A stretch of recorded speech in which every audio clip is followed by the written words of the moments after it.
Welcome to Kenton's videos. Enjoy the video.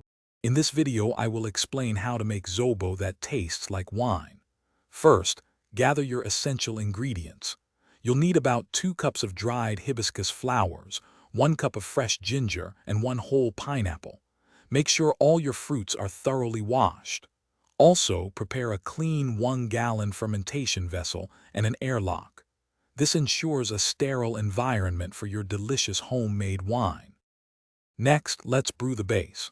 Boil your hibiscus and ginger in about 10 cups of water for 20 minutes. Strain the liquid to remove solids, then add your chopped pineapple and 2 cups of sugar. Stir until the sugar dissolves completely. It's crucial to let this mixture cool down to around 70 degrees Fahrenheit before you introduce your wine yeast. This temperature is ideal for yeast activation. Now for the fermentation process. Carefully transfer your cooled Zobo mixture into the prepared 1-gallon fermentation vessel. Secure the airlock firmly in place. Allow primary fermentation to proceed for 7 to 10 days at a consistent room temperature, ideally around 70 degrees Fahrenheit.